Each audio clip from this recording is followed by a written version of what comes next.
Hola a todos y bienvenidos de nuevo. Hoy es 24 de agosto de 2026 y tenemos el gran placer de contar con el profesor Jeffrey Sachs. Antes que nada, gracias por volver al programa. Quería preguntarle algo. Sabemos que Estados Unidos y Europa ya arrastran economías con dificultades y también un sistema financiero cada vez más debilitado. ¿Hasta qué punto las guerras, principalmente las guerras con Rusia e Irán, que ahora, por supuesto, se han ampliado, están acelerando este declive económico de Occidente?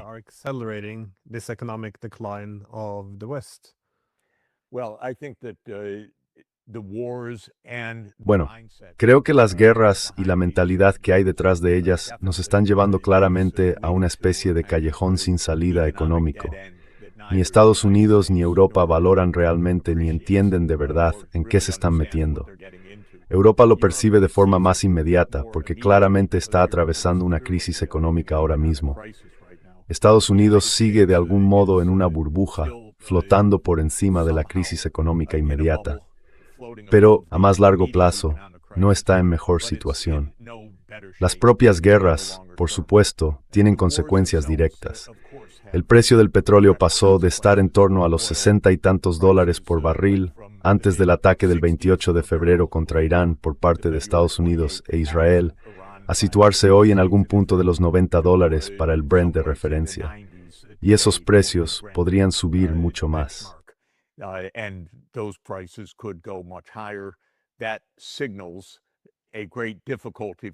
Eso supone una enorme dificultad para toda la economía mundial, incluso para los países exportadores de petróleo, que utilizan petróleo en su propia producción y que por tanto se enfrentan a graves amenazas en la agricultura, a precios disparados de los fertilizantes y a precios disparados de la gasolina en el surtidor, de la electricidad, de todos los sectores de la economía y de los hogares. Así que la escasez creada por la guerra, al cerrar el estrecho de Hormuz y reducir la producción en el Oriente Medio rico en petróleo, tiene consecuencias inmediatas muy graves. La guerra es extremadamente costosa. ¿Cuánto cuesta en desembolsos directos? Se debate mucho, pero sin duda va a ascender a varias decenas de miles de millones de dólares y probablemente a cientos de miles de millones, solo para Estados Unidos. Por no hablar de los daños catastróficos que se están produciendo en los combates en la región. Así que las consecuencias directas de la guerra son muy graves, pero la mentalidad a la que me he referido, creo, es aún más grave.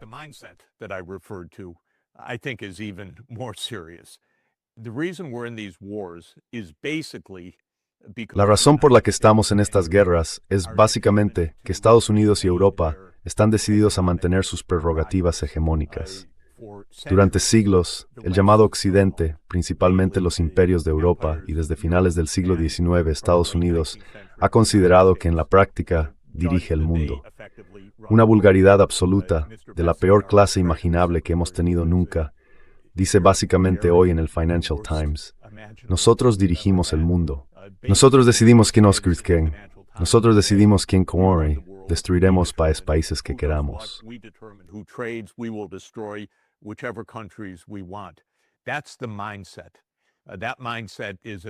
Esa es la mentalidad.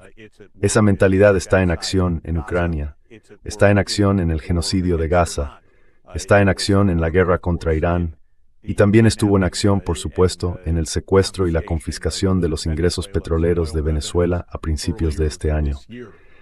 La mentalidad es: nosotros dirigimos el mundo.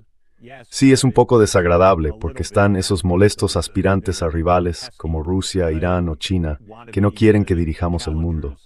Pero en la práctica nosotros dirigimos el mundo y vamos a decirle al mundo qué tiene que hacer.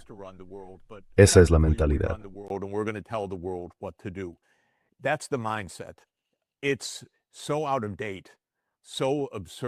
Está tan desfasado, es tan absurdo, tan delirante, que impulsa una serie de políticas, no solo la guerra, sino también medidas comerciales, proteccionismo y demás, que están llevando a Occidente no solo a un declive relativo, a medida que otros lugares ascienden, sino quizá a un grave declive absoluto en algún momento.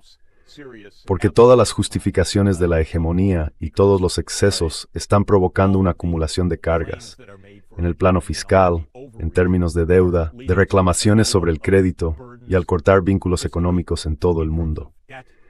Incluida ahora la guerra comercial entre Estados Unidos y Canadá, por el amor de Dios, que se inició hace apenas 2 días. Creo que eso llevará tanto a Europa como a Estados Unidos a una crisis económica muy grave en los próximos años. Insisto, Europa ya está en crisis. Estados Unidos está en lo que yo consideraría una enorme burbuja financiera, debido a las valoraciones de inteligencia artificial en bolsa de esa que por el momento mantienen todo a flote. Pero creo que es una burbuja que va a estallar.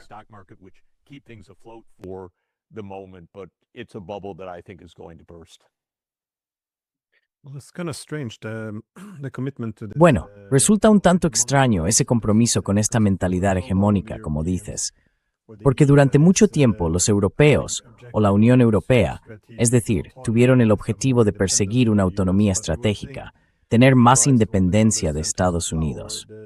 Pero cabría pensar que con el ascenso de todos estos otros centros de poder, la Unión Europea tiene la posibilidad de diversificar sus alianzas exteriores como vía para lograr una mayor autonomía. Sin embargo, parece que están bastante presas del pánico ante la desintegración de toda la relación tradicional con Estados Unidos, ante la ausencia de un modelo económico y de un modelo geopolítico. Ahora muchos ponen sus esperanzas en este keynesianismo militar y supongo en lo que llaman una Unión Europea geopolítica.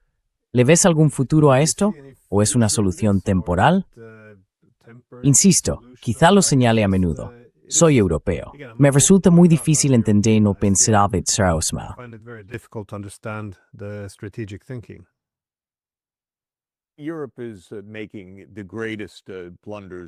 Europa está cometiendo los mayores errores de todos, aunque creo que el error fundamental que está cometiendo es pensar que al final Estados Unidos volverá en sí, será su mejor amigo, y que juntos se irán cabalgando hacia el ocaso como hegemones del mundo. Así que creo que Europa sueña con el pasado, con una generación de políticos que o bien fueron formados por Estados Unidos durante décadas, porque era muy difícil ascender en Europa como una voz verdaderamente independiente para Europa, o bien que, como dices, simplemente tienen miedo del oso ruso y por eso han apostado todo por Estados Unidos. Y eso aunque Estados Unidos sea ahora, en la práctica, tanto más enemigo de Europa de lo que Rusia podría llegar a ser nunca. Porque Rusia es, de hecho, una potencia europea y tiene afinidades naturales con unas relaciones normales con Europa, si Europa llegara a entenderlo.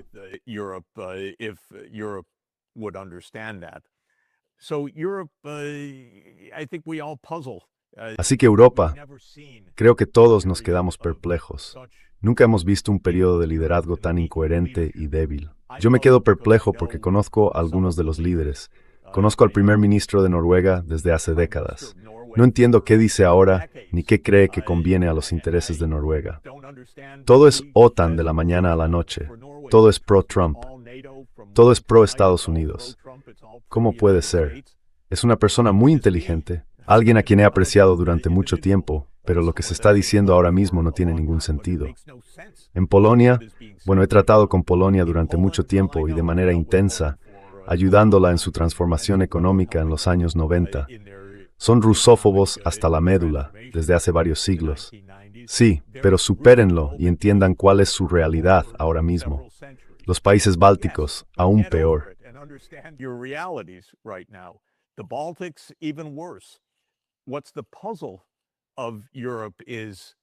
El rompecabezas de Europa es que, francamente, el núcleo de Europa, Alemania, ha vuelto al militarismo. Francia está bajo el liderazgo más débil e incoherente de los tiempos modernos. Italia ni siquiera actúa como una gran fuerza estratégica, creo, en todo esto. Así que no hay un núcleo en Europa que esté guiando a Europa en una dirección sensata. Los estados de primera línea frente a Rusia son, todos y cada uno, puramente rusófobos y no tienen ningún sentido del mundo en general. Y cuando es cierto, un político valiente se levanta e intenta decir, ¿podríamos poner orden? Como Pedro Sánchez de España, a quien admiro mucho, inmediatamente el Estado profundo de Estados Unidos aprieta las tuercas, y de repente su esposa está siendo investigada por corrupción. Sus asesores políticos de repente están siendo investigados. Son maniobras.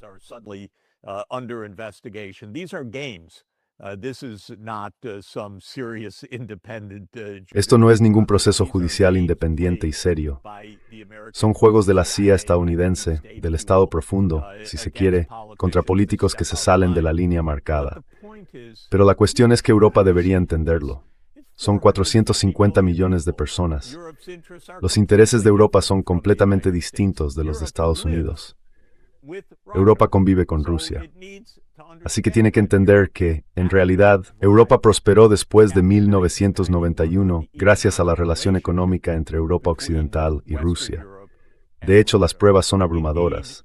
Estados Unidos temía el fortalecimiento de las relaciones entre Alemania y Rusia y lo veía como una cuestión estratégica.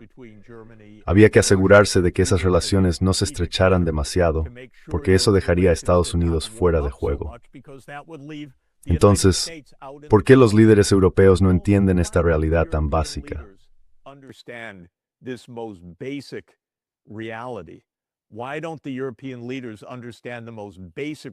¿Por qué los líderes europeos no entienden la realidad más básica? Que su hogar está, en realidad, en Eurasia, la enorme masa continental que los conecta con China.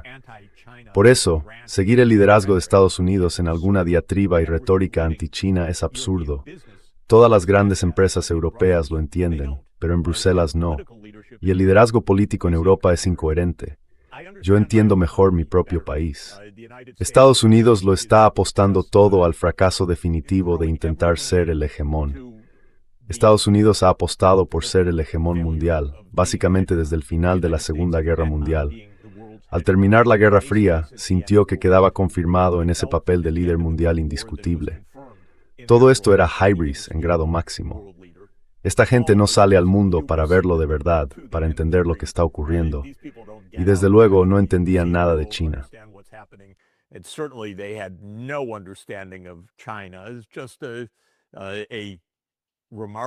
Es un misterio, una civilización extraordinaria que se recuperó tras poco más de un siglo de depredación imperial, procedente de Europa, Estados Unidos y Japón. Así que no entendieron la recuperación de China, su vuelta a un lugar normal en la escena mundial, desde una perspectiva histórica global. Y ahora están dando bandazos. Oye, se supone que nosotros somos los número uno. Vamos a lanzar el día D económico. Les decimos a los países lo que tienen que hacer. Bombardeamos Irán hasta devolverlo a la edad de piedra si queremos. Hacemos lo que nos da la gana. Bueno, esta gente, lo siento, es tan necia, tan ignorante, que está llevando a Estados Unidos, a más largo plazo, a la cuneta o por el precipicio de la misma manera. Así que entiendo un poco lo que está pasando en Estados Unidos. Es simplemente el delirio que surgió de una arrogancia extraordinaria, especialmente al final del periodo soviético.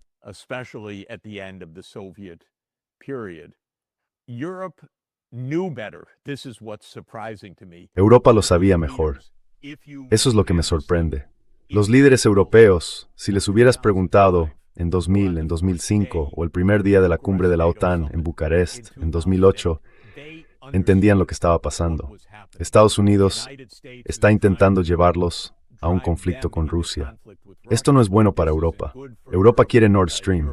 Europa quiere las conexiones económicas con Rusia. Lo sabían todo. Yo conocía a esos líderes. Hablamos de esto. Ahora no se oye ni una palabra sobre ello. Y si dices lo que yo digo o lo que dices tú, ya sabemos. Te etiquetan como apologista de Putin.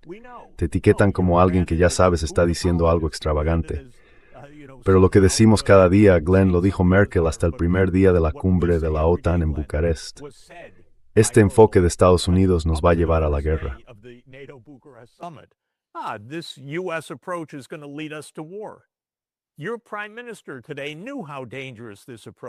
Su primer ministro de hoy ya sabía en 2008 lo peligroso que era este enfoque.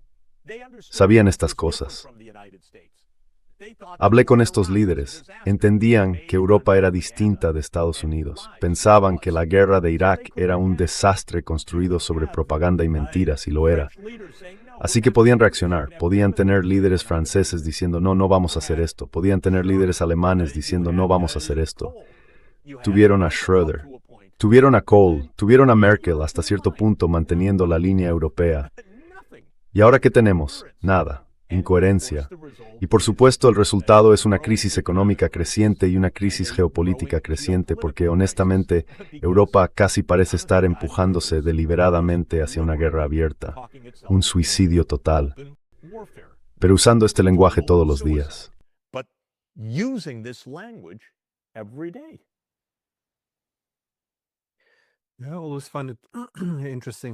Sí, siempre me parece interesante cómo acabaron dando este giro, porque como decías, lo que estás diciendo ahora era, bueno, puro sentido común.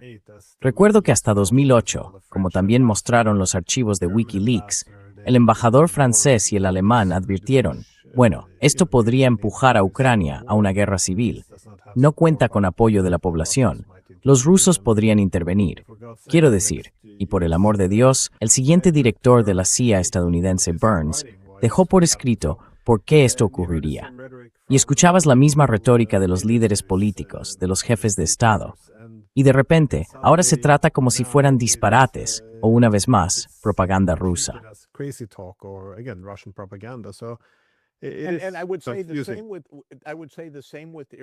Y diría lo mismo sobre Irán.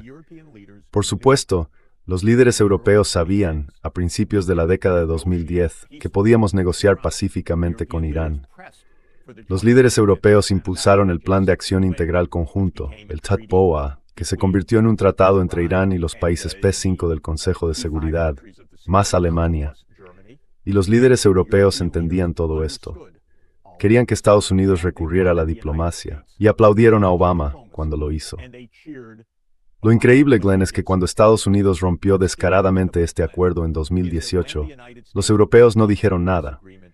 Los líderes europeos no dijeron, ¿qué está haciendo Estados Unidos? Nosotros seguimos adelante. Irán está cumpliendo con el Organismo Internacional de Energía Atómica. Esto es injustificado.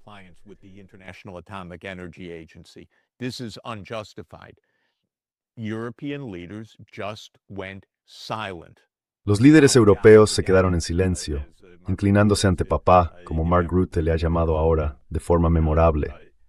En otras palabras, los líderes europeos no estaban dispuestos en absoluto a decir una sola palabra de verdad, y sabían que Estados Unidos incumplió los acuerdos, no Irán. El TATPOA habría impedido algo que Irán decía, que de todos modos no quería. Habría frenado cualquier posible avance hacia armas nucleares, algo que Irán ya había descartado mediante una fetua y que no quería porque no quería crear un desastre en su propia región con ello. Y los líderes europeos lo sabían. Pero cuando Estados Unidos volvió a este intento de aplastar a Irán, primero económicamente, luego con bombas y después con el desembarco económico del día D lanzado hoy por Bessent. ¿Dónde están los líderes europeos? ¿Dónde hay uno de ellos, aparte de Pedro Sánchez, que le diga a Estados Unidos, ¿pero estáis de broma?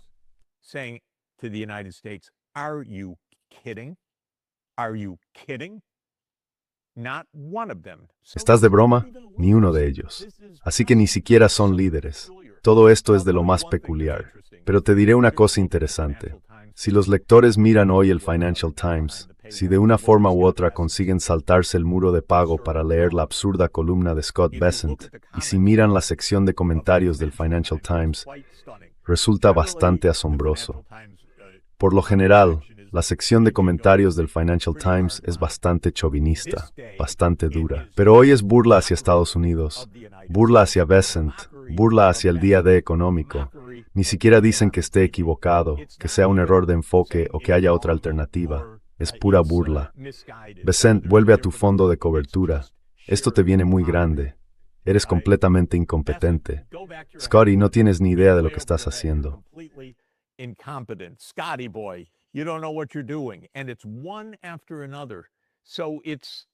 Y es una tras otra, así que es un absurdo. Pero ¿dónde hay un líder europeo que se levante y diga, no, Estados Unidos no puede anunciar un día D económico para aplastar a otro país, porque eso es ilegal? No funciona. va a sumir aún más en el desorden a toda la economía mundial. Estoy esperando a un líder europeo. ¿Qué pasa con su primer ministro, el primer ministro noruego, un hombre muy racional? ¿Por qué no se levanta y dice, no, nosotros no hablamos así, no actuamos así en la escena internacional, porque eso, en realidad, nos llevará a la perdición? Pero hasta ahora no he oído a ningún líder, aunque me consuela un poco la sección de comentarios del Financial Times. Yo considero que este artículo es horrendo. Ellos lo consideran una farsa absoluta. Así que quizá eso sea un pequeño alivio.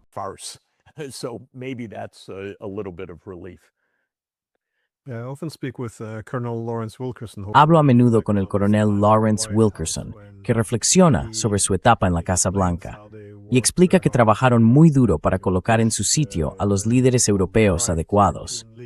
Y cualquiera que hablara en contra de Washington o mostrara algo de firmeza era apartado con bastante rapidez. Así que tenían un gran sistema en marcha, con incentivos políticos, ONG, grupos de expertos, etc.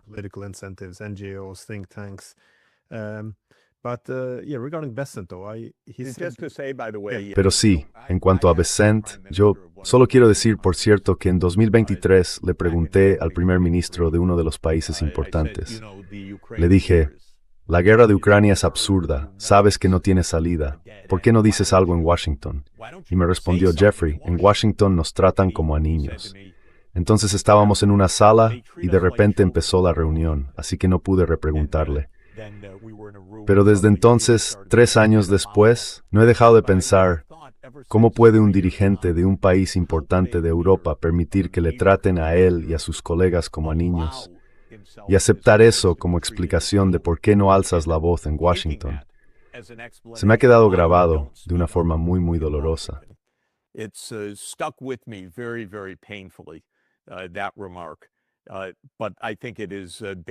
Ese comentario. Pero creo que básicamente es lo que estamos viendo ahora mismo. No se puede escuchar una idea coherente. Y quería mencionar algo, creo que quizá ya lo hablamos. El día en que Irán fue atacado, hubo una reunión de emergencia del Consejo de Seguridad de la ONU, en la que los iraníes, los chinos, los rusos, entre otros, me pidieron que testificara. Los británicos presidían la sesión, me declararon fuera de orden. Así que no se me permitió testificar ese día. Pero estuve sentado en la sala.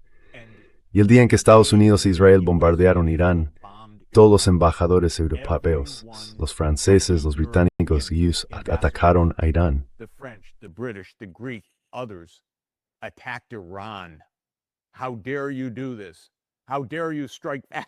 ¿Cómo os atrevéis a hacer esto? ¿Cómo os atrevéis a responder a Bahrein y demás? Ni uno solo tuvo el valor de decir que una guerra de agresión flagrante y el asesinato de los dirigentes de un país de casi 100 millones de habitantes, y además de un líder religioso, no forman parte de nuestro derecho internacional. Y esto ocurrió en la sala del Consejo de Seguridad de la ONU. Así que estamos en un momento absolutamente extraordinario, en un universo paralelo donde no escuchamos una sola declaración honesta de los líderes políticos europeos ni de Estados Unidos. Sabemos que cada declaración no solo es irracional y quizá farsesca, sino que además es una mentira.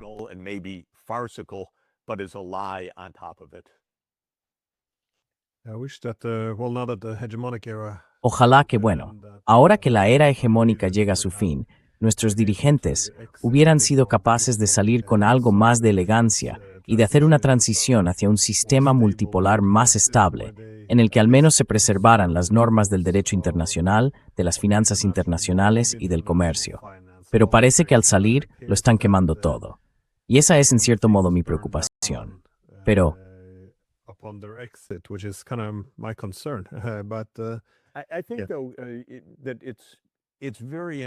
sin embargo, creo que es muy interesante porque hay varias maneras en que esto puede desarrollarse. Una es un desastre total, la Tercera Guerra Mundial. No es imposible. Algunos dicen que ya ha empezado. Tenemos en Estados Unidos al liderazgo psicológicamente más inestable que hemos tenido nunca en nuestra historia. Tenemos menos controles y contrapesos reales que nunca en nuestra historia. Así que esta es una posibilidad. Una segunda posibilidad, que no deberíamos descartar aunque no esté ocurriendo, es que los líderes europeos, aunque solo sea uno o dos de países importantes, despierten y digan, tenemos que hacer algo diferente ahora. Probablemente no vaya a ocurrir con las actuales figuras de von der Leyen, Merz y Macron, pero quizá dentro de un año haya dirigentes diferentes.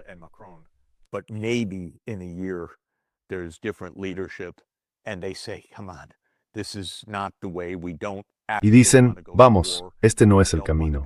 En realidad no queremos ir a la guerra. No queremos que nos lancen bombas nucleares. Entendemos la historia más profunda de este conflicto, que demuestra que hay una salida mutuamente satisfactoria basada, por cierto, en la neutralidad de Ucrania. Esa fue la solución disponible durante más de 30 años, la que estuvo sobre la mesa durante más de 30 años y la que Estados Unidos rechazó durante todo este periodo. Así que esa es una segunda posibilidad. Una tercera posibilidad que considero bastante interesante, quizá la más probable, es que evitemos lo peor de una guerra mundial. No tendremos ningún tipo de renacimiento europeo, algo que deseo profundamente.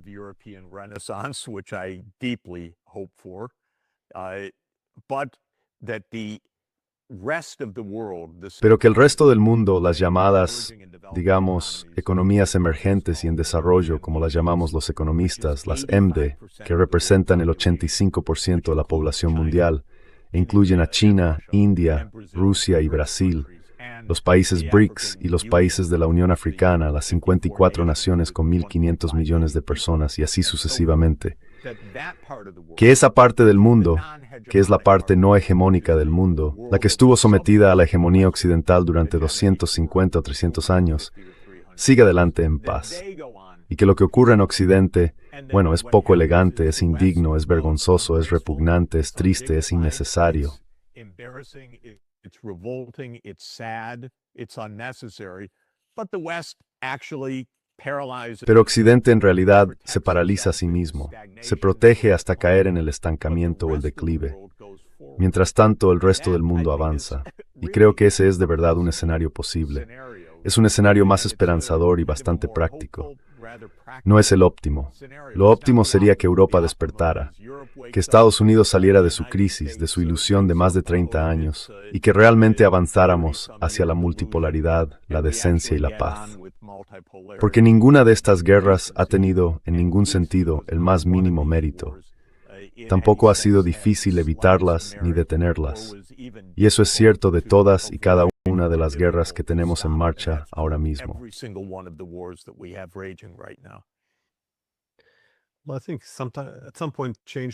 Bueno, creo que en algún momento el cambio le será impuesto a los europeos, porque solo se puede tener una energía tan cara, tanta desindustrialización y tanta deuda acumulándose hasta cierto punto.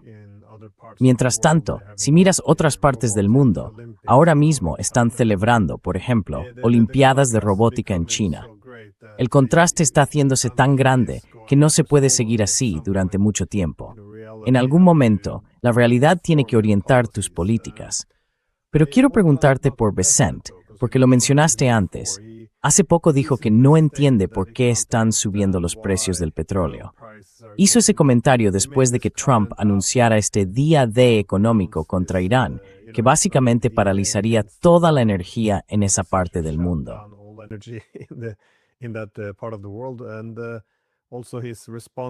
Y además, su respuesta a la deuda de $40 billones en la que está ahora Estados Unidos no es recortar gastos, sino que Estados Unidos crecerá hasta salir de esto. No da mucho margen para confiar en su competencia, la verdad. Pero me preguntaba, ¿hacia dónde cree que se dirige todo esto ahora? Porque ya sabe, se puede decir que unos precios del petróleo más altos, sí, pueden hacer que Estados Unidos gane algo más de dinero.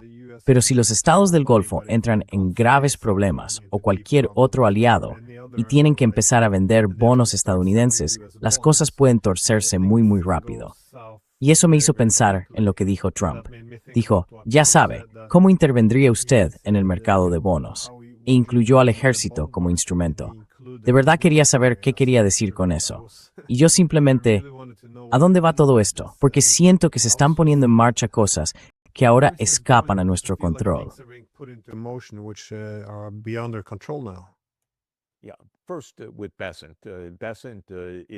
Sí, primero sobre Bessent. Bessent es un gestor de fondos de cobertura cuya principal fama fue el ataque contra la libra esterlina. No está en absoluto cualificado para dirigir una economía de 30 billones de dólares. No muestra ningún interés ni ningún conocimiento de la economía estadounidense. Desde luego de la economía real, donde la gente trabaja, cómo vive, cuáles son sus necesidades económicas. Es, con diferencia, el secretario del Tesoro más débil de la historia moderna. Está ahí como ejecutor. Tiene una especie de mentalidad mafiosa para imponer las matonerías de Trump. Su principal retórica desde que se convirtió en secretario del Tesoro consiste en decir qué economías va a destruir, cómo hacer un día D económico, cómo quebrar la moneda iraní, cómo hundir la economía venezolana.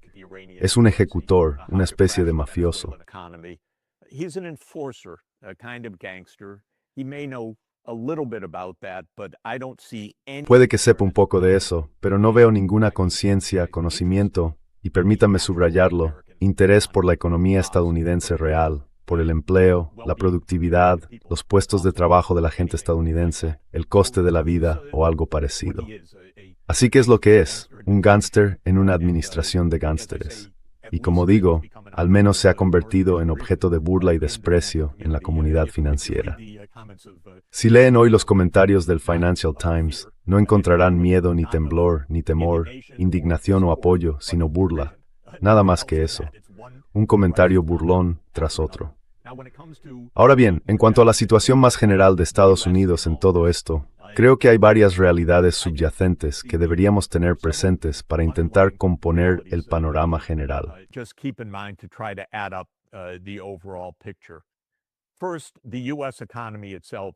En primer lugar, la propia economía estadounidense es una economía dividida en dos. Por un lado, está la economía de alta tecnología de vanguardia, la economía digital y de la inteligencia artificial, que alcanza valoraciones de mercado enormes y atrae mucha inversión de capital en centros de datos y demás. Y luego está el resto de la economía estadounidense.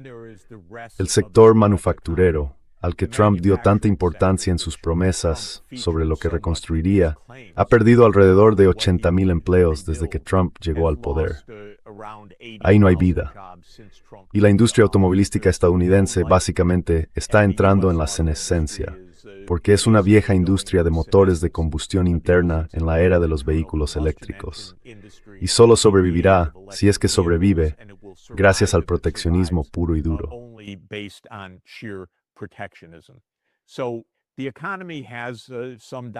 Así que la economía tiene un sector dinámico y puntero, sin duda, pero también tiene una parte enorme que no funciona bien, en absoluto. Las infraestructuras están deterioradas. Nuestro sistema ferroviario apenas funciona ya, al menos el de pasajeros. La vida de los estadounidenses medios es muy difícil y cada vez están más asfixiados. No difícil a escala global, difícil en relación con sus expectativas e incluso con su pasado reciente. Nada, cero, de lo que está haciendo la administración Trump tiene ningún efecto positivo sobre esa realidad para la mayoría de los estadounidenses. Ese es el primer punto.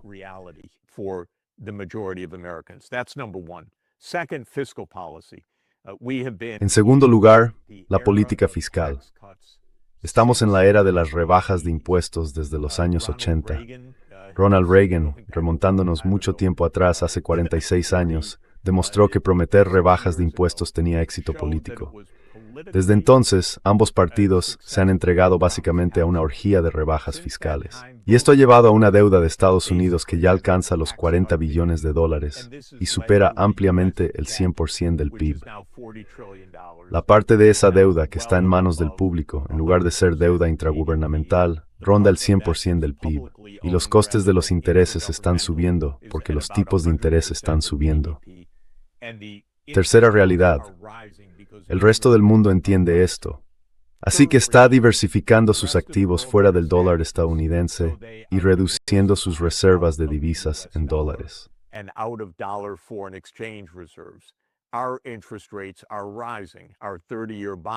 Nuestros tipos de interés están subiendo. Los rendimientos de nuestros bonos a 30 años, que han alcanzado alrededor del 5,3%, están ahora en su nivel más alto de los últimos 20 años. Y esos tipos de interés seguirán subiendo.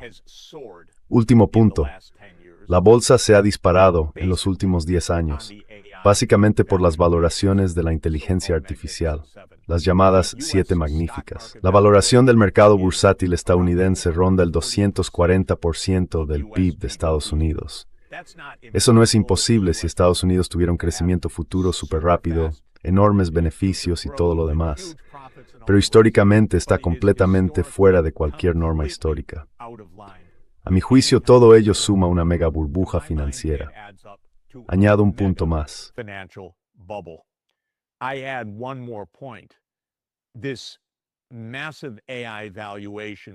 Esta enorme valoración de la inteligencia artificial, que se parece a la burbuja.com que tuvimos antes y a otras burbujas anteriores, es gigantesca. No solo está totalmente fuera de los parámetros históricos, sino que se basa en la idea de que los 7 magníficos de Estados Unidos gobernarán el mundo. Pero yo estuve en China hace 2 semanas.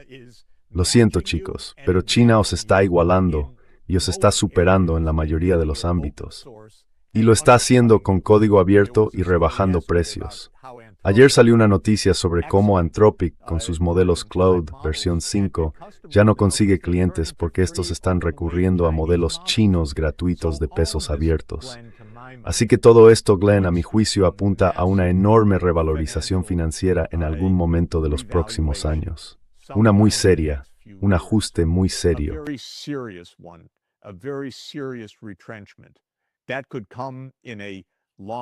Eso podría producirse durante un largo periodo de caída de la bolsa o podría llegar en forma de desplome, depende.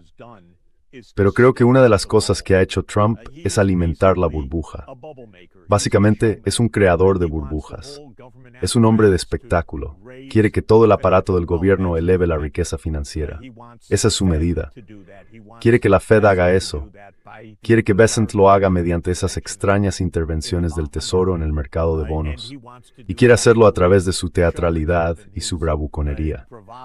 Y creo que gran parte de la bravuconería de que gobernamos el mundo es básicamente la bravuconería para sostener una burbuja financiera. Y a medida que esa bravuconería se encuentra cada vez más con el desprecio del resto del mundo, Estados Unidos se está preparando para un enorme revés financiero. Y no será bonito.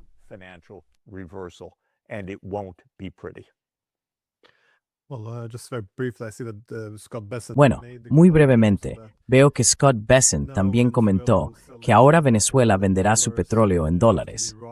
Después de la guerra con Irán, los iraníes también se verán obligados a vender su petróleo en dólares.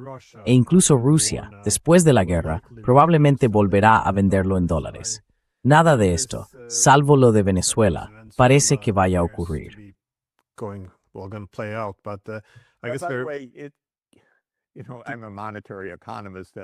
Soy economista monetario.